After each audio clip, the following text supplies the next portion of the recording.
Hi guys, நாம stock market demat account இதெல்லாம் பண்றதுக்கு முன்னாடி அந்த ஸ்டாக் மார்க்கெட்ல யூஸ் பண்ற வேர்ட்ஸ் பத்தி தெரிஞ்சுக்கணும். இந்த வேர்ட்ஸ் எல்லாம் பார்த்து புதுசா வர்றவங்க இதெல்லாம் கத்துக்கிறதே பெரிய ப்ராசஸ் போல. ஸோ நமக்கு இதுக்கு டைமும் இல்லை, இன்ட்ரெஸ்டும் இல்லைன்னு குவிட் பண்ணிடக்கூடாது. ஸோ ஸ்டாக் மார்க்கெட்ல இறங்கும் முன்னாடி இதெல்லாம் தெரிஞ்சுக்கிட்டீங்கன்னா உங்களுக்கு இந்த ப்ராசஸ் ரொம்ப ஈஸியா ஃபீல் ஆகும். Okay, now we will see the terms. First one is BSE. Bombay stock exchange. இந்தியாவில் 2 பெரிய எக்ஸ்சேஞ்ச் இருக்காங்க. அதுல ஒண்ணுதான் இந்த பிஎஸ்சி. ஏசியாவின் மிக பழமை வாய்ந்த எக்ஸ்சேஞ்ச் என்ற பெருமையும் இதுக்கு உண்டு. இதன் ப்ரமோட்டர்கள் பெரும்பாலும் புரோக்கர்ஸ்காக தான் இருப்பாங்க. NSC, national stock exchange of India limited. அந்த இன்னொரு பெரிய எக்ஸ்சேஞ்ச் இதுதான். மும்பை தான் இதோட ஹெட் ஆபீஸ்.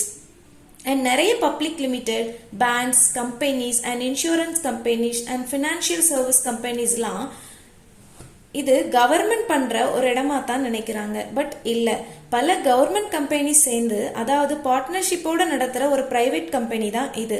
நீங்க ஸ்டாக்ஸ் ட்ரேடிங் பண்ணும்போது உங்களோட புரோக்கர்ஸ் இந்த 2 எக்ஸ்சேஞ்சில் ஏதாவது ஒன்றுல தான் நீங்க கேட்ட ஷேர்ஸை பை ஆர் செல் பண்ணியிருப்பாங்க. சில புரோக்கர்ஸ் என்எஸ்சி ஆர் பிஎஸ்சி ஏதாவது ஒன்றுல தான் ரெஜிஸ்டர் பண்ணியிருப்பாங்க.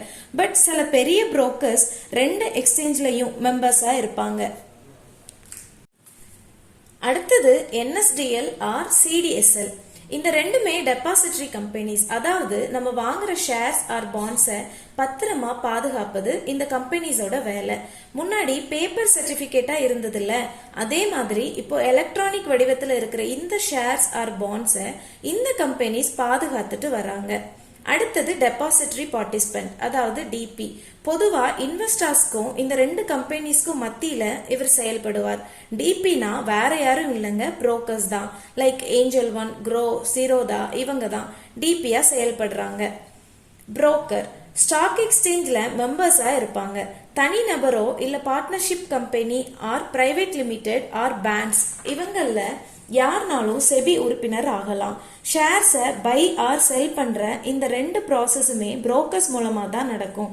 நாம டைரக்டா ஸ்டாக் எக்ஸ்சேஞ்சில் இருந்து பை ஆர் செல் பண்ண முடியாது. அடுத்தது சப் புரோக்கர்ஸ். ஒவ்வொரு புரோக்கர்ஸும் பல சப் புரோக்கர்ஸ்களை அப்பாயிண்ட் பண்ணுவாங்க. இப்படித்தான் புரோக்கிங் கம்பெனிஸ் இந்தியா ஃபுல்லா தன்னோட பிசினஸ் விரிவுபடுத்தி இருக்காங்க. இவங்களும் செபி ரிஜிஸ்டர் சர்டிபிகேட் வச்சிருப்பாங்க. லைக் கிரிஸ்மல் ட்ரேடிங் சொல்யூஷன்ஸ். புரோக்கரேஜ். நீங்க ஷேர்ஸை ட்ரேட் பண்றதுக்கு புரோக்கர்ஸ் எடுத்துக்கொள்ளும் கமிஷன்ஸ் தான் இந்த புரோக்கரேஜ். அடுத்தது ஆன்லைன் ட்ரேடிங். ஆன்லைன் மூலமா ஷேர்ஸை பை ஆர் செல் பண்றது. இன்டர்நெட் வர முன்னாடி வர புரோக்கர்ஸ்க்கு கால் பண்ணி சொல்லித்தான் இந்த ஷேர்ஸ் எல்லாம் பை ஆர் செல் பண்ணுவாங்க. இப்போ கம்ப்யூட்டர்ஸ் வந்தப்புறம் இன்டர்நெட் மூலமா நாமே பை ஆர் செல் பண்றோம். இதுக்கு பேர் தான் ஆன்லைன் ட்ரேடிங். அடுத்தது ஆஃப்லைன் ட்ரேடிங். புரோக்கர் ஆபீஸ்க்கு கால் பண்ணி அங்க உள்ள மார்க்கெட் பர்சன்ட்ட பை ஆர் செல் என்ட்ரி போட சொன்னா அவங்க ட்ரேடிங் என்ட்ரி போடுவாங்க. இதுதான் ஆஃப்லைன் ட்ரேடிங். இந்த service full broking service companies தான் கொடுப்பாங்க. Like Angel broking, Kotak, Motilal Oswal, SBI etcetera. இவங்கிட்ட சப் புரோக்கர்ஸா இருக்கிறவங்களும் இந்த சர்வீஸ் அரேஞ்ச் பண்ணுவாங்க. லைக் கிரிஸ்மல் trading service. Mobile trading. Mobile app மூலமா ஷேர் ட்ரேடிங் பண்றது. Market order. நம்ம ஒரு ஷேர் வாங்க போறோம்னா இன்னைக்கு மார்க்கெட் பிரைஸ் எவ்வளவோ அந்த பிரைஸுக்கே வாங்கி இன்னைக்கு மார்க்கெட் பிரைஸ் என்ன விலைக்கு விற்கிறாங்களோ அந்த பிரைஸ்க்கே செல் பண்றது. இதுதான் மார்க்கெட் ஆர்டர். லிமிட் ஆர்டர் அப்படின்னா, அதாவது ஒரு ஷேர் 400 ரூபாய்னா 375 போனா நான் வாங்க விரும்புறேன்னா அதை லிமிட் ஆர்டர்ன்ற ஆப்ஷன்ல மென்ஷன் பண்ணி வச்சிருப்பாங்க. ஸோ 375 மார்க்கெட் பிரைஸ் குறையும் போது ஆட்டோமேட்டிக்கா பை என்ட்ரி ஆயிடும். அப்புறம் 400 ரூபாய் இருக்கிற ஒரு ஷேரை நான் 500 ரூபாய் போனா செல் பண்ணலான்னு நினைச்சா லிமிட் ஆர்டர்ல 500 செல் என்ட்ரி போட்டு வச்சா பிரைஸ் 500 ரூபாய் ரீச் ஆகும்போது ஆட்டோமேட்டிக்கா செல் என்ட்ரி ஆயிடும். இதுதான் limit order entry. Intraday trading. அன்னைக்கு டேட்லயே ஷேர்ஸ் வாங்கி அன்னைக்கு டேட்டுக்கே வித்துடுவாங்க. அதுதான் intraday trading. IPO, initial public offering. இதை பத்தி ஆல்ரெடி ஒரு வீடியோல எக்ஸ்பிளைன் பண்ணியிருக்கேன். லிங்க் டிஸ்கிரிப்ஷன்ல வரும், செக் பண்ணிக்கோங்க. இப்போ சிம்பிளா சொல்றேன். தன்னோட பிசினஸை விரிவுபடுத்த கம்பெனிஸ்க்கு ஃபண்ட் தேவைப்படுது. இந்த ஃபண்டை கலெக்ட் பண்ண ஸ்டாக் மார்க்கெட்ல தங்களோட கம்பெனிஸோட ஷேர்ஸை ஃபர்ஸ்ட் டைம் செல் பண்றாங்க. இதை வாங்குறவங்க ஆர் வச்சுக்கிறவங்க இப்போ இந்த கம்பெனியோட share holders. FPO follow on public offer. ஐபிஓக்கு அடுத்த கட்டம் இது. ஏற்கனவே மார்க்கெட்ல லிஸ்ட் ஆகியுள்ள கம்பெனி மீண்டும் தன்னோட பினான்சியல் தேவைக்காக தனது ஷேர்ஸை மார்க்கெட்ல விற்கிறது. அடுத்தது ரைட்ஸ். ரைட் ஷேர்னா நியூ ஷேர்ஸ்.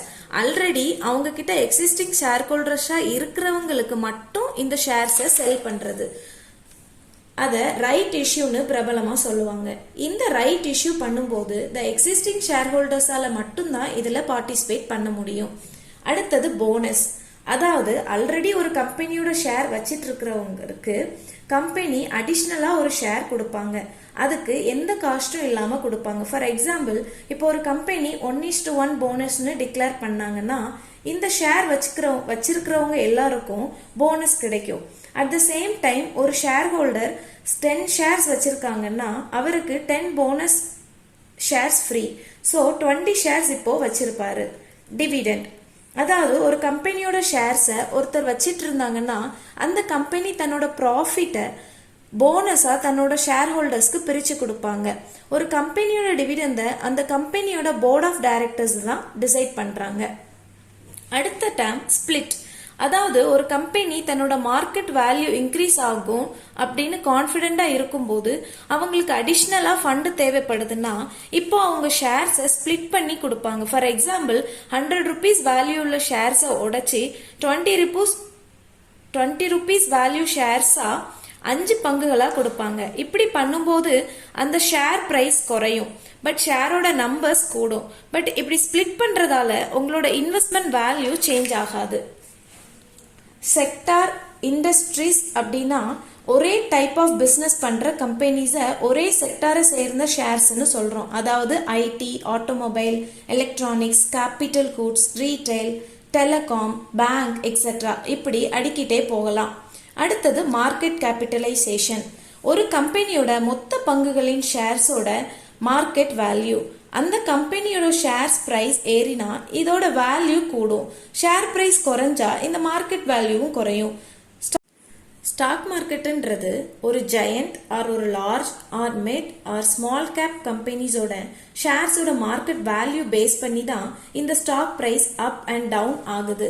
இன்னைக்கு நிலைமையில ஒரு 1,00,000 கோடிக்கு மேல மார்க்கெட் வேல்யூ உள்ள கம்பெனிஸ் ஜெயண்ட் கேப் கம்பெனினும் 30,000 கோடி டு 1,00,000 கோடி மேல மார்க்கெட் வேல்யூ உள்ள கம்பெனிஸ் லார்ஜ் கேப் கம்பெனினும் 5,000 டு 30,000 கோடி வரை உள்ள மார்க்கெட் வேல்யூ உள்ள கம்பெனிஸ் மிட் கேப் கம்பெனிஸ்னும் 2,000 crore to 5,000 crore market value உள்ள கம்பெனிஸ் ஸ்மால் கேப் கம்பெனிஸ்னும் அண்ட் ஃபைனலி 2,000 கோடிக்கும் கீழே மார்க்கெட் வேல்யூ உள்ள கம்பெனிஸ் மைக்ரோ கேப் கம்பெனிஸ்னு சொல்லலாம். Hope everybody clear the terms used in stock markets.